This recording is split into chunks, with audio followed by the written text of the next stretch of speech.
Chapter 13. Castles in the Air. Laurie lay luxuriously swinging to and fro in his hammock one warm September afternoon, wondering what his neighbors were about, but too lazy to go and find out.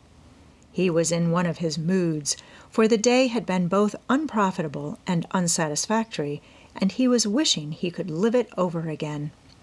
The hot weather made him indolent, and he had shirked his studies, tried Mr. Brooks' patience to the utmost, displeased his grandfather by practicing half the afternoon, frightened the maid-servants half out of their wits by mischievously hinting that one of his dogs was going mad, and after high words with the stableman about some fancied neglect of his horse, he had flung himself into his hammock to fume over the stupidity of the world in general, till the peace of the lovely day quieted him in spite of himself. Staring up into the green gloom of the horse-chestnut trees above him, he dreamed dreams of all sorts, and was just imagining himself tossing on the ocean in a voyage round the world, when the sound of voices brought him ashore in a flash. Peeping through the meshes of the hammock, he saw the marches coming out, as if bound on some expedition.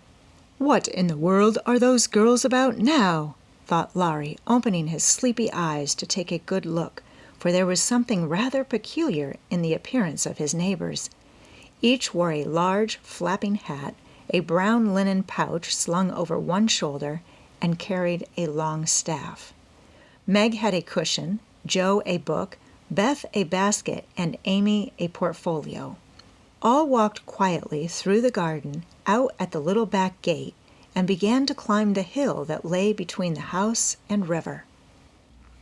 "Well, that's cool," said Laurie to himself, "to have a picnic and never ask me. They can't be going in the boat, for they haven't got the key. Perhaps they forgot it. I'll take it to them and see what's going on." Though possessed of half a dozen hats, it took him some time to find one. Then there was a hunt for the key, which was at last discovered in his pocket, so that the girls were quite out of sight when he leaped the fence and ran after them. Taking the shortest way to the boathouse, he waited for them to appear, but no one came, and he went up the hill to take an observation. A grove of pines covered one part of it, and from the heart of this green spot came a clearer sound than the soft sigh of the pines or the drowsy chirp of the crickets. "Here's a landscape," thought Laurie, peeping through the bushes and looking wide awake and good-natured already. It was rather a pretty little picture, for the sisters sat together in the shady nook with sun and shadow flickering over them, the aromatic wind lifting their hair and cooling their hot cheeks, and all the little wood people going on with their affairs as if these were no strangers, but old friends. Meg sat upon her cushion, sewing daintily with her white hands, and looking as fresh and sweet as a rose in her pink dress among the green. Beth was sorting the cones that lay thick under the hemlock nearby, for she made pretty things of them. Amy was sketching a group of ferns, and Joe was knitting as she read aloud. A shadow passed over the boy's face as he watched them, feeling that he ought to go away, because uninvited, yet lingering because home seemed very lonely, and this quiet party in the woods most attractive to his restless spirit. He stood so still that a squirrel, busy with its harvesting, ran down a pine close beside him, saw him suddenly, and skipped back, scolding so shrilly that Beth looked up, espied the wistful face behind the birches, and beckoned with a reassuring smile. "May I come in, please, or shall I be a bother?" he asked, advancing slowly. Meg lifted her eyebrows, but Joe scowled at her defiantly and said at once, "Of course you may. We should have asked you before, only we thought you wouldn't care for such a girl's game as this." "I always liked your games, but if Meg doesn't want me, I'll go away." "I've no objection, if you do something. It's against the rules to be idle here," replied Meg, gravely but graciously. "Much obliged. I'll do anything if you'll let me stop a bit, for it's as dull as the desert of Sahara down there. Shall I sew, read, comb, draw, or do all at once? Bring on your bears. I'm ready." and Laurie sat down with a submissive expression delightful to behold. "Finish this story while I set my heel," said Joe, handing him the book. "Yes'm," was the meek answer as he began, doing his best to prove his gratitude for the favor of an admission into the Busy Bee Society. The story was not a long one, and when it was finished, he ventured to ask a few questions as a reward of merit. "Please, ma'am, could I inquire if this highly instructive and charming institution is a new one?" "Would you tell him?" asked Meg of her sisters. "He'll laugh," said Amy warningly. "Who cares?" said Joe. "I guess he'll like it," added Beth. "Of course I shall. I give you my word I won't laugh. Tell away, Joe, and don't be afraid." "The idea of being afraid of you! Well, you see, we used to play Pilgrim's Progress, and we have been going on with it in earnest all winter and summer." "Yes, I know," said Laurie, nodding wisely. "Who told you?" demanded Joe. "Spirits." "No, I did. I wanted to amuse him one night when you were all away, and he was rather dismal. He did like it, so don't scold, Joe," said Beth meekly. "You can't keep a secret. Never mind, it saves trouble now." "Go on, please," said Laurie as Joe became absorbed in her work, looking a trifle displeased. "Oh, didn't she tell you about this new plan of ours? Well, we have tried not to waste our holiday, but each has had a task and worked at it with a will. The vacation is nearly over, the stints are all done, and we are ever so glad that we didn't dawdle." "Yes, I should think so." And Laurie thought regretfully of his own idle days. "Mother likes to have us out of doors as much as possible, so we bring our work here and have nice times. For the fun of it, we bring our things in these bags, wear the old hats, use poles to climb the hill, and play pilgrims, as we used to do years ago. We call this hill the Delectable Mountain, for we can look far away and see the country where we hope to live sometime." Joe pointed, and Laurie sat up to examine, for through an opening in the wood one could look across the wide blue river, the meadows on the other side, far over the outskirts of the great city, to the green hills that rose to meet the sky. The sun was low, and the heavens glowed with the splendor of an autumn sunset. Gold and purple clouds lay on the hilltops, and rising high into the ruddy light were silvery white peaks that shone like the airy spires of some celestial city. "How beautiful that is," said Laurie softly, for he was quick to see and feel beauty of any kind. "It's often so, and we like to watch it, for it is never the same, but always splendid," replied Amy, wishing she could paint it. "Joe talks about the country where we hope to live sometime. The real country, she means, with pigs and chickens and haymaking. It would be nice, but I wish the beautiful country up there was real, and we could ever go to it," said Beth musingly. "There is a lovelier country even than that, where we shall go by and by, when we are good enough," answered Meg with her sweet voice. "It seems so long to wait, so hard to do. I want to fly away at once, as those swallows fly, and go in at that splendid gate."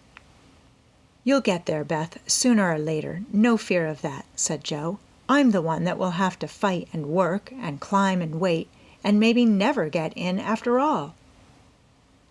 "You'll have me for company, if that's any comfort. I shall have to do a deal of traveling before I come in sight of your celestial city. If I arrive late, you'll say a good word for me, won't you, Beth?" Something in the boy's face troubled his little friend, but she said cheerfully, with her quiet eyes on the changing clouds, "If people really want to go, and really try all their lives, I think they will get in, for I don't believe there are any locks on that door, or any guards at the gate. I always imagine it is as it is in the picture, where the shining ones stretch out their hands to welcome poor Christian as he comes up from the river.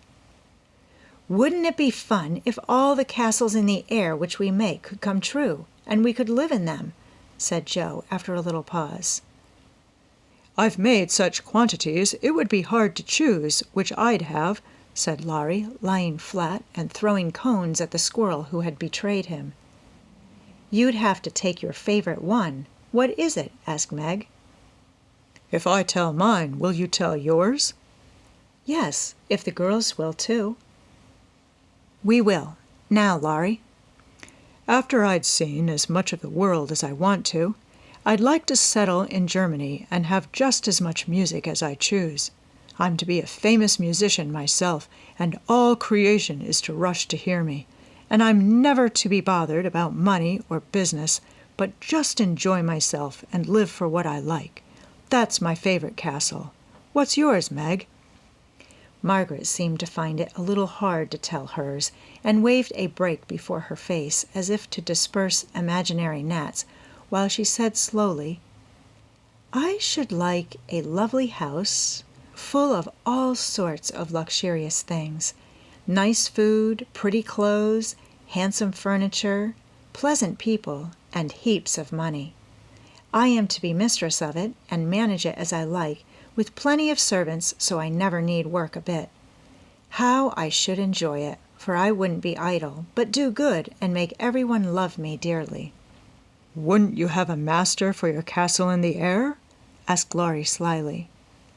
"I said pleasant people, you know," and Meg carefully tied up her shoe as she spoke, so that no one saw her face. "Why don't you say you'd have a splendid, wise, good husband and some angelic little children? You know your castle wouldn't be perfect without," said blunt Joe, who had no tender fancies yet, and rather scorned romance, except in books. "You'd have nothing but horses, inkstands, and novels in yours," answered Meg petulantly. "Wouldn't I, though? I'd have a stable full of Arabian steeds, rooms piled with books, and I'd write out of a magic inkstand, so that my works should be as famous as Laurie's music. I want to do something splendid before I go into my castle, something heroic or wonderful that won't be forgotten after I'm dead. I don't know what, but I'm on the watch for it, and mean to astonish you all some day. I think I shall write books and get rich and famous. That would suit me, so that is my favorite dream." "Mine is to stay at home safe with father and mother, and help take care of the family," said Beth contentedly. "Don't you wish for anything else?" asked Laurie. "Since I had my little piano, I am perfectly satisfied. I only wish we may all keep well and be together. Nothing else." "I have ever so many wishes, but the pet one is to be an artist and go to Rome and do fine pictures and be the best artist in the whole world," was Amy's modest desire. "We're an ambitious set, aren't we? Every one of us, but Beth, wants to be rich and famous and gorgeous in every respect. I do wonder if any of us will ever get our wishes," said Laurie, chewing grass like a meditative calf. "I've got the key to my castle in the air, but whether I can unlock the door remains to be seen," observed Joe mysteriously.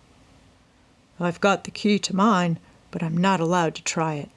Hang college," muttered Laurie, with an impatient sigh. "Here's mine," and Amy waved her pencil. "I haven't got any," said Meg forlornly. "Yes, you have," said Laurie at once. "Where?" "In your face." "Nonsense, that's of no use." "Wait and see if it doesn't bring you something worth having," replied the boy, laughing at the thought of a charming little secret which he fancied he knew.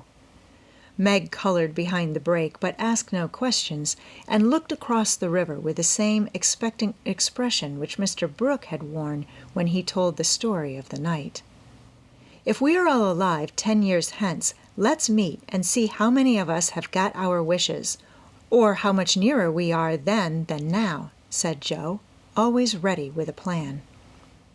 "Bless me, how old I shall be! 27!" exclaimed Meg, who felt grown up already, having just reached 17. "You and I shall be 26, Teddy, Beth 24, and Amy 22. What a venerable party!" said Joe. I hope I shall have done something to be proud of by that time, but I'm such a lazy dog. I'm afraid I shall dawdle, Joe." "You need a motive, Mother says, and when you get it, she is sure you'll work splendidly." "Is she? By Jupiter, I will, if I only get the chance," cried Laurie, sitting up with sudden energy. "I ought to be satisfied to please grandfather, and I do try, but it's working against the grain, you see, and comes hard. He wants me to be an India merchant, as he was, and I'd rather be shot. I hate tea and silk and spices and every sort of rubbish his old ships bring, and I don't care how soon they go to the bottom when I own them. Going to college ought to satisfy him, for if I give him 4 years, he ought to let me off from the business. But he's set, and I've got to do just as he did, unless I break away and please myself as my father did. If there was anyone left to stay with the old gentleman, I'd do it tomorrow." Laurie spoke excitedly and looked ready to carry his threat into execution on the slightest provocation, for he was growing up very fast, and in spite of his indolent ways, had a young man's hatred of subjection, a young man's restless longing to try the world for himself. "I advise you to sail away in one of your ships and never come home again till you have tried your own way," said Joe, whose imagination was fired by the thought of such a daring exploit, and whose sympathy was excited by what she called Teddy's wrongs. "That's not right, Joe. You mustn't talk in that way, and Laurie mustn't take your bad advice. You should do just what your grandfather wishes, my dear boy," said Meg in her most maternal tone. "Do your best at college, and when he sees that you try to please him, I'm sure he won't be hard or unjust to you. As you say, there is no one else to stay with and love him, and you'd never forgive yourself if you left him without his permission. Don't be dismal or fret, but do your duty, and you'll get your reward, as good Mr. Brooke has, by being respected and loved." "What do you know about him?" asked Laurie, grateful for the good advice, but objecting to the lecture and glad to turn the conversation from himself after his unusual outbreak. "Only what your grandpa told us about him, how he took good care of his own mother till she died, and wouldn't go abroad as tutor to some nice person, because he wouldn't leave her, and how he provides now for an old woman who nursed his mother, and never tells anyone, but is just as generous and patient and good as he can be." "So he is, dear old fellow," said Laurie heartily, as Meg paused, looking flushed and earnest with her story. "It's like Grandpa to find out all about him without letting him know, and to tell all his goodness to others so that they might like him. Brooke couldn't understand why your mother was so kind to him, asking him over with me, and treating him in her beautiful, friendly way. He thought she was just perfect, and talked about it for days and days, and went on about you all in flaming style. If ever I do get my wish, you see what I'll do for Brooke." "Begin to do something now by not plaguing his life out," said Meg sharply. "How do you know I do, miss?" "I can always tell by his face when he goes away. If you have been good, he looks satisfied and walks briskly. If you have plagued him, he's sober and walks slowly, as if he wanted to go back and do his work better." "Well, I like that. So you keep an account of my good and bad marks in Brooke's face, do you? I see him bow and smile as he passes your window, but I didn't know you'd got up a telegraph." "We haven't. Don't be angry, and oh, don't tell him I said anything. It was only to show that I cared how you get on. And what is said here is said in confidence, you know," cried Meg, much alarmed at the thought of what might follow from her careless speech. "I don't tell tales," replied Laurie with his high and mighty air, as Joe called a certain expression which he occasionally wore. "Only if Brooke is going to be a thermometer, I must mind and have fair weather for him to report." "Please, don't be offended. I didn't mean to preach or tell tales or be silly.